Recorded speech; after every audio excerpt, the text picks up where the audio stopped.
Hey, what's your problem? You have business problems? We have business solutions. Perhaps? Well, maybe. Right. Life is a fight. It is. In business, every day is a fight. Somewhat. So, hey, what's your problem? Yes, thank you, John David Wells, as always. The big voice guy for the What's Your Problem podcast. Straight out of the Big D, and I don't mean divorce. Big D, Dallas, in Texas. He's got a radio show down there. Check him out, thewellsreport.com. This is the What's Your Problem podcast, where we talk to Middle Tennessee business owners and professionals about what is keeping them up at night. The one thing, it's always something that keeps people up at night in the worlds of entrepreneurship. So check us out at whatsyourproblempodcast.com. It is a video and audio podcast. If you go to the website, whatsyourproblempodcast.com, you can pick your poison. What's your platform you like to listen to us on? Is it Apple? Is it Stitcher, Podbean, Blueberry? All that stuff. Of course, YouTube and Facebook are there too. I am your host, Jim McCarthy with JimMcCarthyVoiceovers.com. And today, a somewhat returning guest from another podcast that I had, Mr. Arnie Malham. How are you, sir? Hey, I'm beautiful, man. Thanks for having me. I'm a two-time guest. Two-time a returner, man. Yeah. Finally, and this time we're doing it in person. My first ever podcast in person, first ever podcast sitting while talking. I'm usually standing and ranting about things. We could do it standing. It's yeah. I just got to adjust the we have cameras. to adjust everything. So I'm gonna try to adjust. This is something. Yeah. This is part of my problem is getting people to do something they're not used to doing. That's right. That's part of we all have that problem. Right? That's we get in right. our lane. We get in our groove. We think we know best, and then boom, change. Exactly, and that always kind of throws everybody for a loop. But change is good. Yeah, helps you break out of your lobster shell. Yes. So what it's we do on the podcast, it is. It's not good for me. Not good for you. That's right. You just want to. That's what everyone change. You should change. Me? No, I'm not changing. What we do to kick things off is typically the random five, and then we're going to get into your backstory and everything that I know of you, and hopefully I'll do a good job describing what you do. I'm pretty positive because I champion what you do a lot, believe it or not. Yeah. We want to champion other people is the way it should be. That's right. So the Random 5 is brought to you by it'syourshow.co. If you want a podcast like this one, that's what we do. We from as much as you need us to as little as you need us. If you just want to show up and record, we can do that. If you want to do all the legwork and all that fun stuff and just want us to make an intro, we can do that too. It'syourshow.co. Check it out. All right, here we go. Question number 1, Arnie. Completely random. What really annoys you when other people do it, but you occasionally do it as well? Other people do it. Occasionally do it. Lane cutters. Oh yeah, lane cutters. I respect them because they have the wherewithal to find their way in and the gumption. And the chutzpah. The chutzpah. Yeah, I was going to say another word, but they get it done. Sometimes I have to get it done. Mm-hmm. I try to remind every time I see one and I feel my temperature rise. I go, "Hey, that's you. You've done that. Yeah, back off. You've been there. Yeah, just ease up a little bit. Yeah." Very cool. Good answer. Yeah. Question number 2: what have you done a lot but are still incredibly bad at? I've done a lot and I'm incredibly bad at.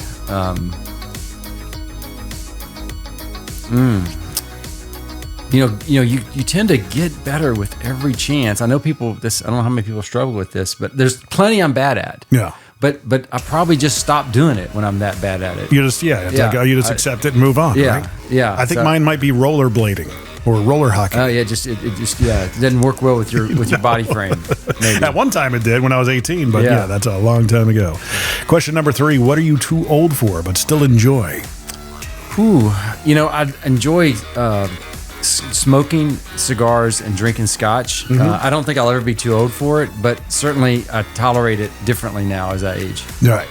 Yeah. It doesn't have as much of an effect, kind of thing, or no, it probably just that the effect in real time is the same. It's the next day. Yeah. That I might feel a little different. Or I might not sleep as well, and I might not I'll let things roll over. There's nothing quite like a cigar. You know it's a good cigar when you wake up the next morning, you don't feel like a dwarf defecated in your mouth. That's all. I smoke almost daily, so it's not. But when I drink a little too much, that tips me over the edge. Yeah. We like the wine and cigars every now and then, my wife and I.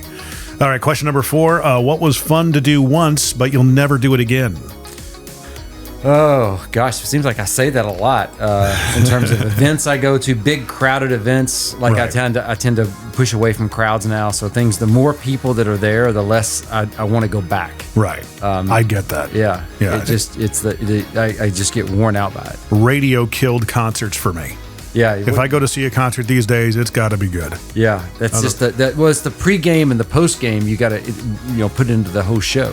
You know what my answer is? A football game. Yeah. A professional football game. My wife and I recently did that once for the first time, and look, we're good. It's a 6-hour, 8-hour tour. Oh my gosh. Yeah, I have no idea how bad it was to get out of the stadium. yeah. And question number 5, finally, if you could pick up any one instrument and instantly be a virtuoso at it, what instrument would be your choice? I think guitar is the coolest. Yeah. It's just cool. The piano's nice, but it's huge, and there's always. But a guitar, you can be Anywhere, and you can do On the anything. beach. A harmonica wouldn't be bad, but it's kind of annoying to most people. Yeah. You can't play it soft. Picking up a guitar and being able to shred like Eddie Van Halen Yeah. was so impressive. Or even just play a little tune. Yeah. Warm the room a little bit. And then bust into eruption. Yeah, if it's calling your name, get after it. So you and I met back in the day. I was still in radio. You were at the head of CJ Advertising, and if you're have lived in Nashville for the past 15 years, and if you're in the advertising market, CJ Advertising you would probably know of as a personal injury attorney marketing firm. Talk about niching down. I mean, just an amazing job. You started out at Channel 4, if I remember. Channel 5. Correct? Channel 5. Close. It was so close. Account exec. I know, just went off. Yeah. At least I didn't say Channel 6 or anything, right? Yeah. So basically, you started there as an account executive. That's right. Okay, and then you just decided, I can do this on my own. Well, that's a nice way to put it. That's a nice way to put it, Jim. In a nutshell. Yeah. That what happened was when you're new there, you get what other people don't want. You get the accounts other people don't want. You occasionally get some good fish thrown at you. But what I was getting were accounts that no one wanted, which was personal injury firms. I ended up handling 2 or 3 firms. They just weren't. No one wanted to handle those firms, and so I did, and started to learn more than the average bear about marketing personal injury lawyers. Right. The other half truth or full truth is that I was doing a little more to help them market, beyond Channel 5, and so I got fired. Right. I was moonlighting on the job, still doing a great job. I would argue for Channel 5, doing a great job, top this, top that, but was taking it too far. I would probably. We had very liberal policy towards our people for freelancing because of that incident. But as the owner of the business manager, you want your people focused. I was a little unfocused. They fired me, and it wasn't that I chose to go off and start a new business. I got fired, and I had to start a new business. Right. I was when you get fired, or when I got fired in 1994, you're a little unemployable, much more so than today. And you were fresh out of college at that point, or I'd been with the station 4 years, so 4 years. I was a little unfresh. Right. And so I spent a year with the bank. I spent 4 years at Channel 5, and then I was on my own. But by that time, I had developed an expertise in marketing law firms. Mm-hmm. And while they weren't fancy on me handling multiple firms in the same market, we could handle firms in different markets. And so we started expanding. 1 turned into 3. 3 turned into 6. Once we got to 6 or 8, we were the experts, and then it was a reasonably fun path, up to our peak at like 50 something. Yeah, because I think when I met you, you were rocking and rolling. Yeah. Was that so 94, 95 you started? Yeah. And I met you, I want to say 07, 08, somewhere in there. Yeah, overnight success, right? It just because we did it didn't make it. It was still hard. It was still. You used the word earlier before we got on the air. Grinding, like you finding the way, finding finding how many ways we can do it wrong on our way to getting it right, and stick to it. And you had married family at that time, or married in 95, kids in 97 and 99, and so the great American dream. Let's do it all. So your kids, mean, they came while you were getting into the business. Yeah. But at that point, maybe the business had started, getting a good grip and traction at that point, or well, in that we, about 3 years of rubbing two nickels together to try to make it work, and then the next 3 years you felt a little better about it, and then so about every the cycles would come in like 3 year sort of increments. But like most in business, for the first 10, 12, even probably years of existence, we were running a business, but not like an entrepreneur. Right. We were running it like a solopreneur.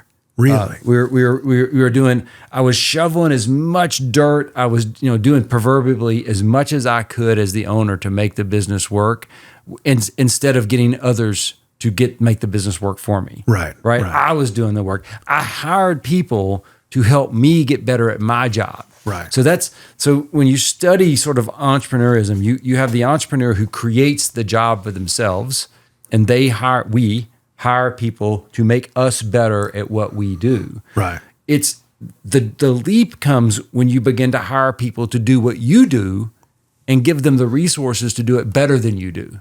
Duplicating yourself in a way. Yeah, right? and even improving upon, Yeah. right? Because you have a different perspective on it. So it's creating a process for an outcome rather than being the process for the outcome. And so I worked at being a solopreneur for 8, and then I'd even average out maybe 10, 12 years. Yeah. It wasn't until I read enough books, met enough people, had enough experiences that I could make the flip from a solopreneur working 80 hours a week, thinking I was creating success, to an entrepreneur who was creating success beyond me. And I'm not saying that I was a bad person before, that anyone doing solopreneurship right now you're figuring it out. Yeah.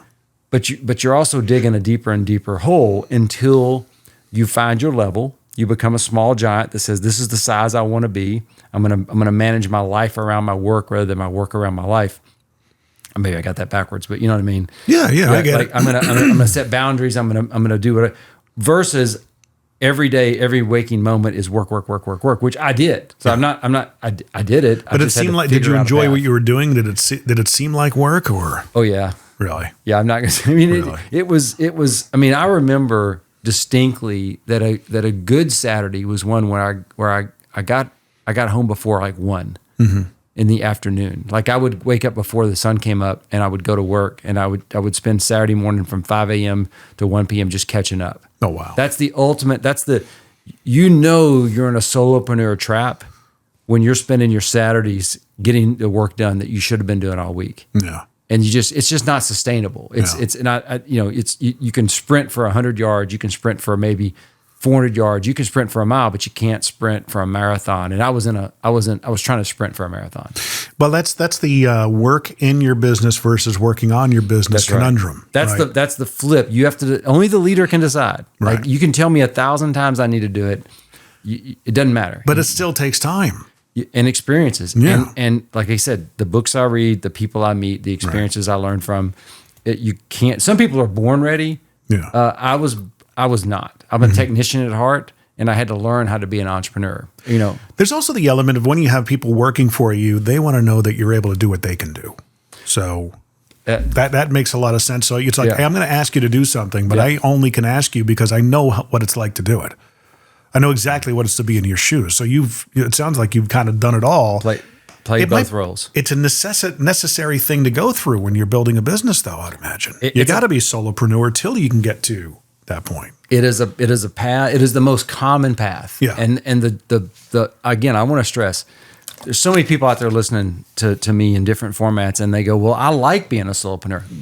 Great. I'm not, just manage that, have the right expectations for your business. Yeah.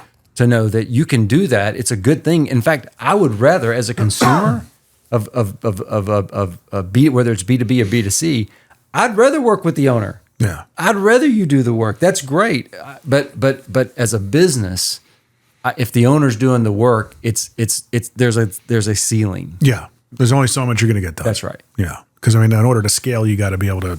It's buying more time, essentially. Yeah, and that's what.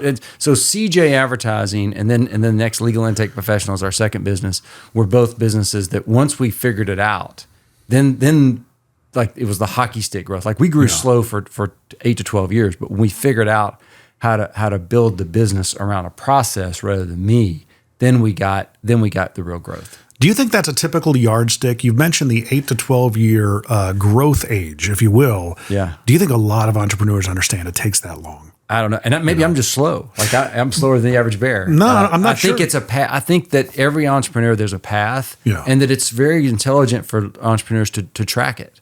Right. Right. Just understand whether you're in year 3 or year 23, what has your path been? You might measure it by revenue. You might measure it by profit. You might measure it by hours worked, good and bad. If you're an entrepreneur working 80 hours a week, that's different than an entrepreneur working 30. Yeah. And so pick a measurement, pick a KPI, measure it over time. And I think most will find that the early years take a different amount of energy than the latter years. I understand what I do is there's only so much you could scale a voiceover talent. You know what I mean? I kind of have to be there to voice stuff. Yeah. What I can do is hand off all the production work to people. I just show up, I record, and boom, And Jim, that's a great business model. I'm not distracting from the fact that you hire people to make yourself more productive. Yeah, yeah. But another take on that is that you source other voice talents. True. And that you only do 3 voice talents a week, but you're farming out 30 or 300 or 3,000. No, I want my voice to be everywhere. Yeah, I want it all to be so me. it depends on what your plan is, right? What your goal is. Yeah. Yeah, I mean, it's funny in the voiceover business, a lot of people say, well, when you start a business, some people have the mantra of start out with the end in mind and how are you going to sell it at some point and blah, blah, blah. Other people are kind of like, no, be in it for the daily grind. If you're starting a business to sell it at someday, it's not the right reason to be in it. Fall in love with the daily hustle. Yeah, some people fall in love with the thing they do, and some people fall in love with the goal. With the goal. Yeah, and it's 2 different things. I would argue, and I've run. I guess I'm on my 6th business, but only 3 of those were successful. So it doesn't really right. You have success and unsuccess, but when it's your baby, it's harder to hand off. Right. It's easier. You were talking about, I need to know how to do it. Sometimes it's easier if you don't know how to do it, right? Because then you have to hire an expert, right? And so there's pros and cons. The concept behind it, one of my favorite books and topics around this is Small Giants. If you haven't read Small Giants, if you're not familiar with the concept of Small Giants, it's about businesses who choose to be small on purpose, but be great. Right. And that is so awesome. Like some of your favorite brands are small giants who have said, this is where we want to be.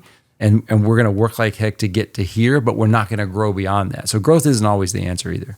When you had the aha moment, things started really clicking. Yeah. Did it seem easy at the time? Like, oh my gosh, why didn't I think of this? Well, it was combining, looking back, it seems grandeur. In the time, you're spinning 3 plates. It's required. You have to change as a human being. Your business is trying to change. Your family's changing. There's a lot going on. There are certainly peaks of stress. Looking back, it's obvious. Like in most struggles we have in life. But going through the storm, and that's why it's so important. Again, expose yourself to others, not like in that way. But expose yourself, I guess, to others' ideas. Yeah. Right. Let people see your business and ask good questions. And it's okay to say, I don't know yet. Yeah. I don't know yet. And so looking back, I don't know how we would have gotten there any sooner because I wasn't ready. The student wasn't ready. Oh, right. Yeah. But I'm glad we got where we got. There's a guy, are you familiar with Brad Lee, the real Brad Lee? The real Brad Lee. I actually produce the intro for his podcast. That's how he and I got acquainted. He's got an operation out in Las Vegas. He's actually coming to Nashville to set up and establish shop here. He wrote a book called The Hard Way. And he's been in here a couple weeks ago. We talked a little bit about that. He goes, here's everything I've learned the hard way, so you don't have to.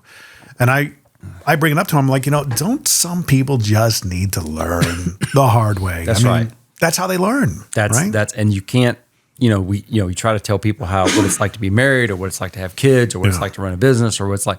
It makes us feel good to talk about it, but most people aren't ready to hear it until they're ready to experience it. Right. And my book is Worth Doing Wrong, kind of the same concept. Yeah. Like we had to get it wrong on our way to getting it right. That was the only way I was going to learn was getting it wrong. Yeah. Because I'm stubborn and slow. I still wear the shirt, believe it or not. It's a little tight on me these days, but I still wear it around the house. Can you see my shirt? I do. Are we on? How do I look? Do I look all right? It looks fantastic. Yeah. You always look fantastic. The shirt Arnie's wearing is called, it just says wrong on it, but it's backwards. So when you look in the mirror, it actually looks right. Looks good to me. It looks good to me. And it's a constant daily reminder of I'm wrong. Yeah, that's right. Is your wife a big fan of it, or? Yeah. She gets mad at me about the concept because when she has me put things together and she's like, "You're just going to bang on it till it's put together." I'm like, "It's worth doing wrong, babe. We got to get it done." But it's a constant point of she gives me a hard time about it a lot. Now a lot of your efforts, I guess, once everything's the traction started becoming tactile at the point in your business with CJ, you started directing your sites at culture creation, development, and improvement. Correct? That's right. And I admire CEOs who do that because I believe that is their primary role. Yeah. Well, right? Just like you asked me a previous question, hey, you said, hey, you decided it was time to break it on your own. Well, they fired me. Mm-hmm. And in this case, you're saying, hey, you decided to make culture important in your firm. Because I had to. Yeah.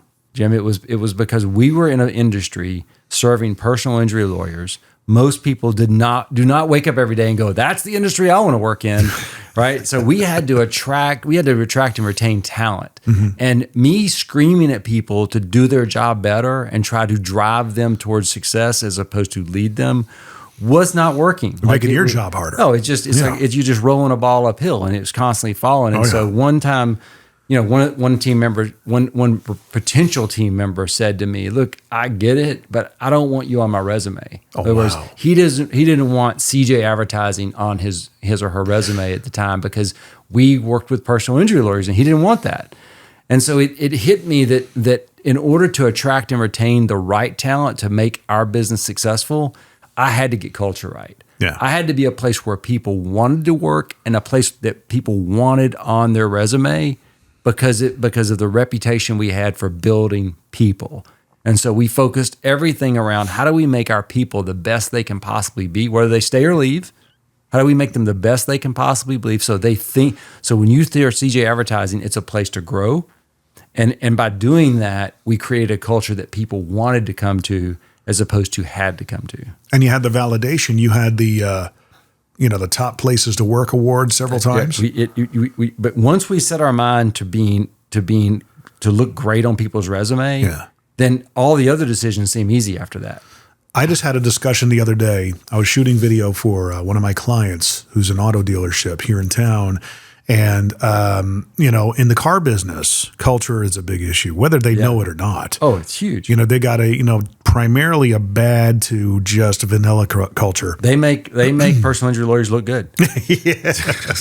But this particular group of dealerships is culture first. Yeah. The CEO is all about culture, came up with the mission statements, the vision statements, and then the supporting columns, if you will, the pillars of what they believe in. Yeah. They call it their quiver of arrows.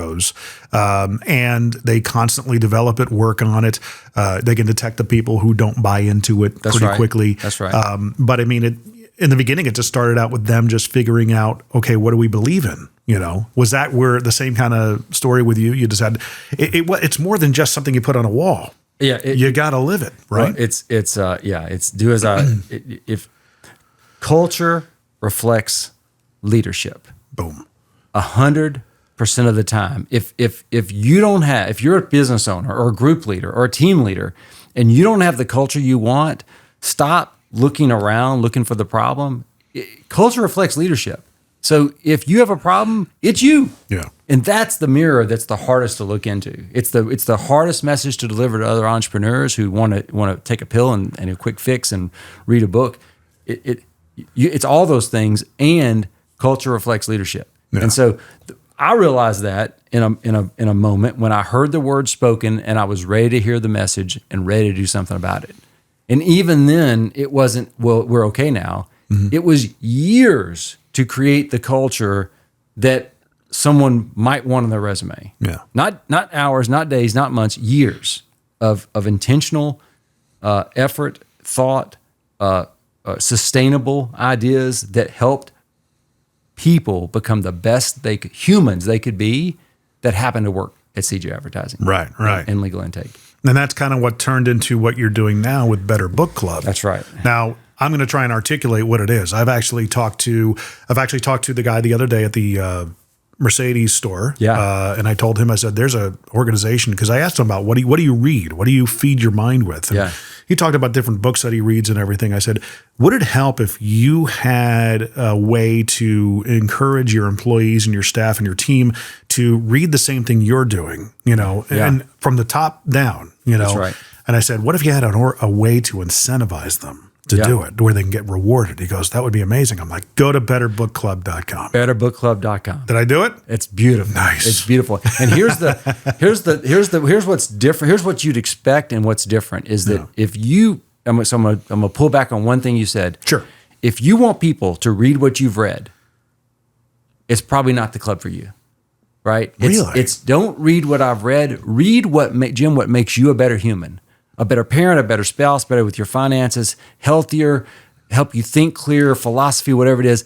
In addition to hiring, management, marketing, leadership, all those things. But I'm not going to tell you what to read any more than I can tell my kids what to do, or sometimes my team members exactly what to like.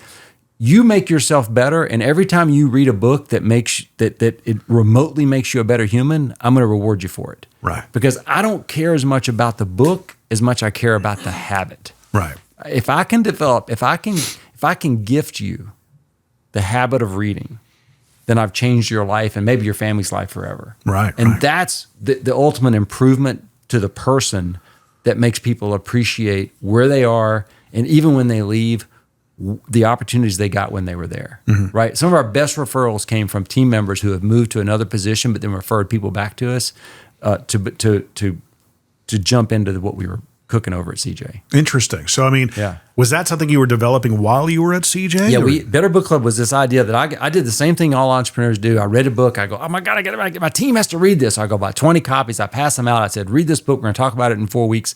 In 4 weeks, I call a meeting. They come in the room. A third of the people maybe have read the book. A third have definitely not read the book. A third have skimmed the book, and they're all mad at each other because the people that read don't like the people that didn't. The people that didn't think the ones that did are brown nosers. Then all I do is do what I'm doing right now, is rah, rah, rah for 60 minutes, and everyone just wants it to end. Right. And I know that people out there listening go, no, my the way I do book club's better. It ain't. Right. Your people don't want to do it. They don't want to read. Your last book is not their next book. Right. Their next book is the one they choose. And so betterbookclub.com lets you set up a massive, very inclusive library that you can add to it and as much as you want, and let your team members pick the book they want to read, but allows you to track it, monitor it, reward them, encourage them, and help them encourage each other. It puts more books in brains in a sustainable way. I'm pitching now, baby. Yeah, I hear it. Than anything I've ever seen. And I would challenge anybody out there listening, if you know of a traditional book club where the leader owner is telling people what to read and that is sustainable and successful, I'd like to hear about it, because I don't know of one. I know the myth is out there. I hear people say, well, we did that 3 years ago, or we did that twice, or I want to do that. But I rarely hear business people say, oh, we do that regularly. Right.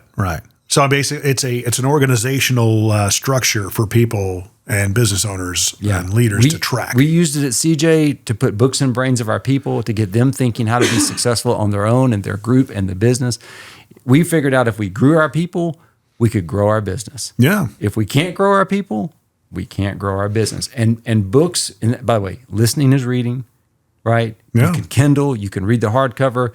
But to make you read something when you don't have time to read it or don't want to read it is almost counterproductive. Yeah, because it's an obligation at that point. That's right. They should want to do it. They want to do it. What are some of the incentives that employees can get? I mean, is it up to the leadership? It's absolutely. But the number one best practice in most, 98% of the incentives is cash. Right. Good to great, $100. Yeah. All right. Basically, a good book will get you $100. It's paid. It's all the system's all automated. It's all paid through gift cards. A small book like Who Moved My Cheese might be $25. Right. Right. And so it's all based on basically the length of the book. It's totally controllable. The what's in the library needs to be abundant, but you don't want like shades of gray in your library. We don't need romance novels. We need things that make people Why better. is everybody wearing leather all of a sudden? Yeah, I it's mean, really weird, yeah. what is with this? Did we say something about the work?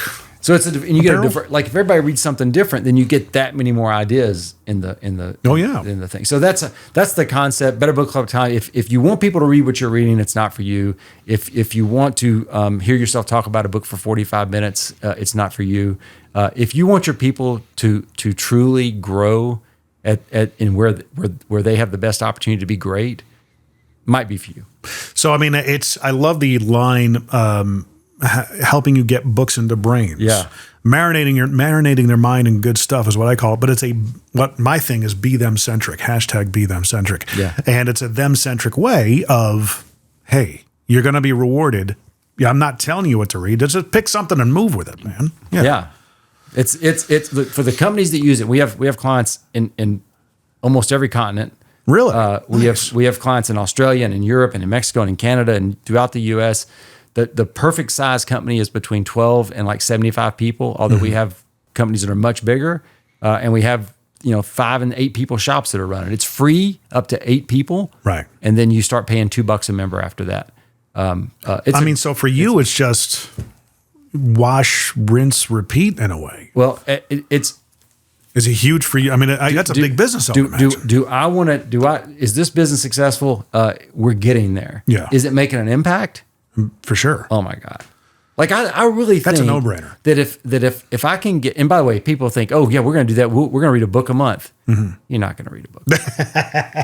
If you can get your team to average a book a quarter, you're world freaking class. Yeah. World freaking class. Oh, we read more than that.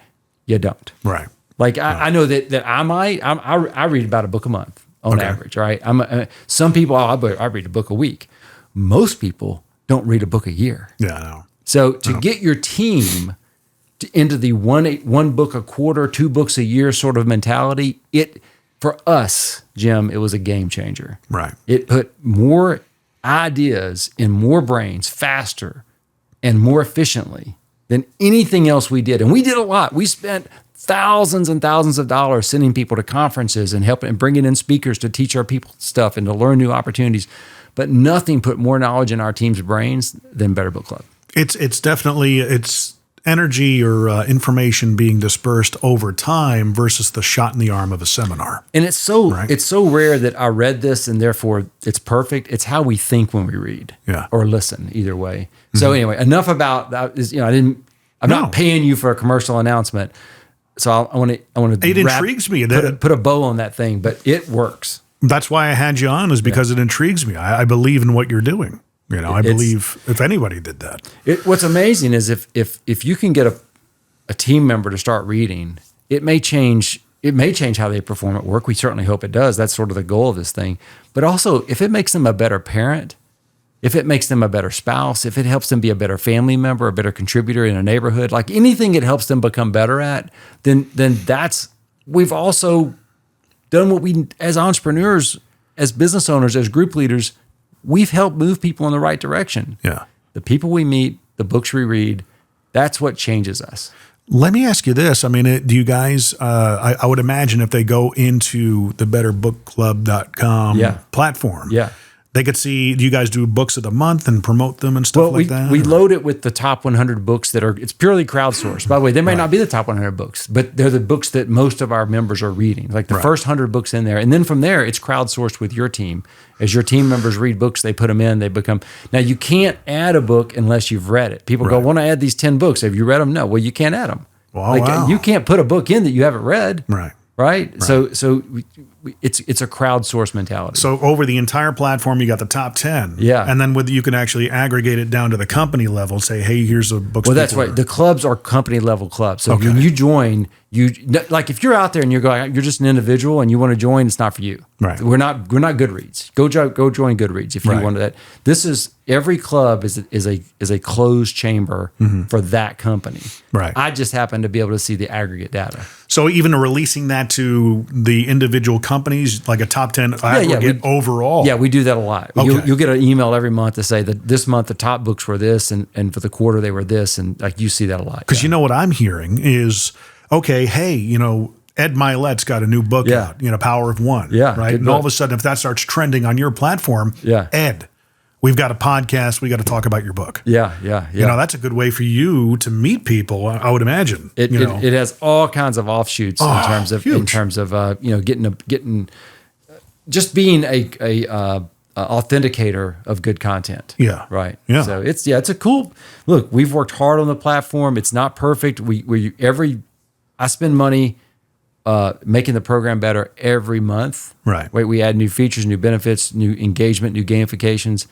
Just trying to get it better and better to get this thing off and running. That's something I would do on your behalf. I would actually do the podcast once a month and interview the top author of the month. Yeah, top book. Yeah, make it just to bring it. Yeah, and then we promote it back through our people. So it's a loop. Yeah, and now they have if they listen to the podcast, they have a reason. I'm going to go check that book out now. Yeah, you know what I mean. Yeah, a little more incentive to or validate that they loved the book, right? Yeah. Or hated the book. But I think that there's a ton of potential with it. As you know, if you wouldn't be doing it. Yeah. But on another side, you've also you're doing speaking. That's right. You're an author now, podcast host. It's funny. I had Jason. You know who Jason Duncan is? He's kind of big in the Nashville entrepreneurial scene as well. Yeah, I don't know. I don't think I know him, but tell me more. So he was on one of my episodes. I want to say about 10 episodes ago. Great guy. He came in, sat down, had a great conversation. He said something that was so profound, and I need to make a clip out of it because it would really help my podcast business. He goes, "It's almost more impressive to be a podcast host these days than an author." Yeah. Really? Yeah. Well, you're bringing out the best in people. Yeah. You're bringing out the best. Now, I'm not a podcast host. I want to be clear. I am on a podcast every month, but let me tell you, it's so much easier to be a guest than a host.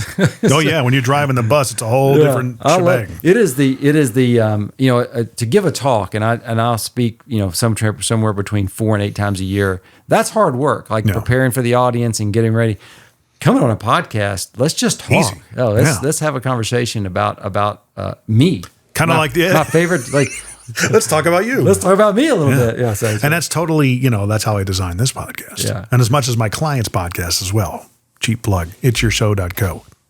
Check it out. So you're doing the speaking thing. You've got the Worth Doing Wrong. That's the book premise of your speaking, though. Right? It is. It's really the story of CJ. It's how it's everything you asked me about. How did we get from an ad agency struggling to get talent in a very unique niche to a success? We can deem the agency. So I sold the agency in 2018. Yeah, that made me really sad.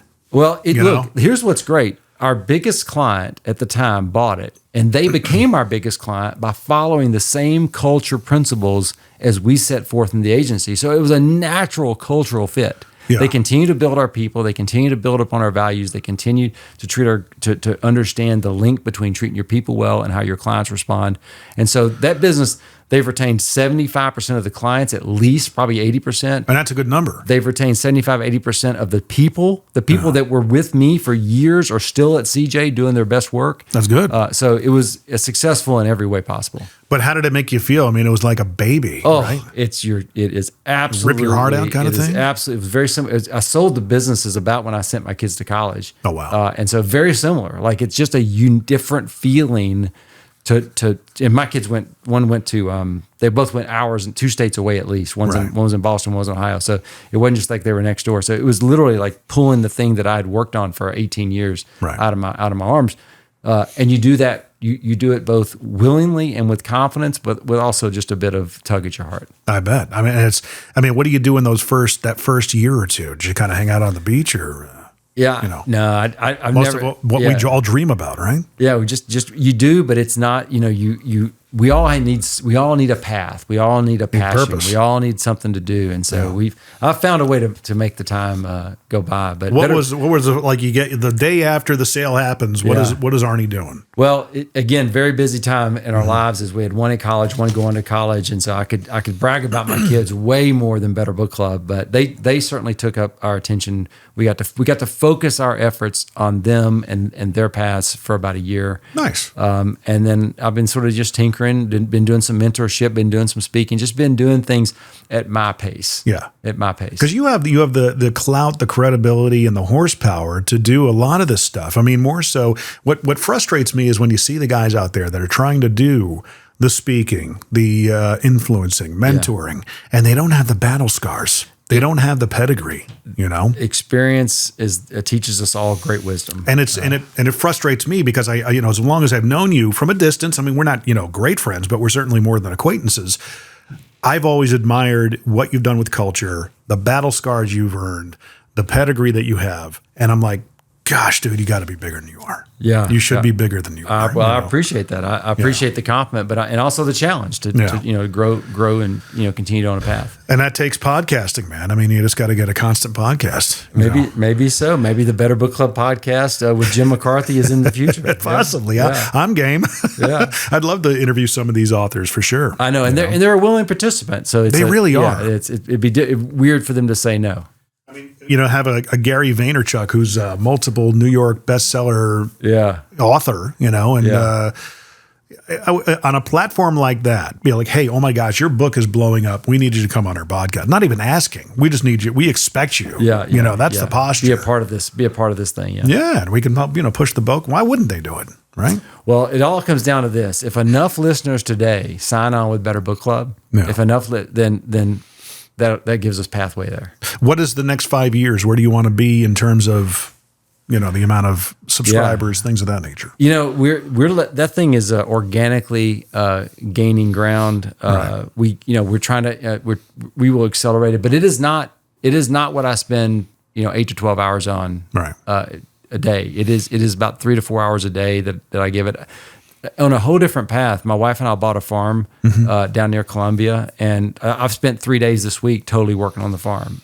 Isn't that crazy? And it's a different kind of work. You're solving today's problem as opposed to tomorrow's a lot of time. Do you want to get like the dirt under your fingernails? It's I've gotten poison oak multiple times and insect bites. You learn to deal with it, but right now I have as much fun driving my tractor, bush hogging, clearing stumps as I've done anything. It's just fun right now for me. It's so weird how that happens. Yeah. I've actually had to get back into what I used to do as an electrician when I was in my early 20s, late teens, pulling wire. This year especially, I had to get my hands dirty, big time. It'll make a man of you. But I don't mind it now. I don't mind it because I've already got out of my system what I wanted in radio. Yeah. And that was what frustrated me back then in my 20s when I was an electrician, was knowing that I still had something to do creatively.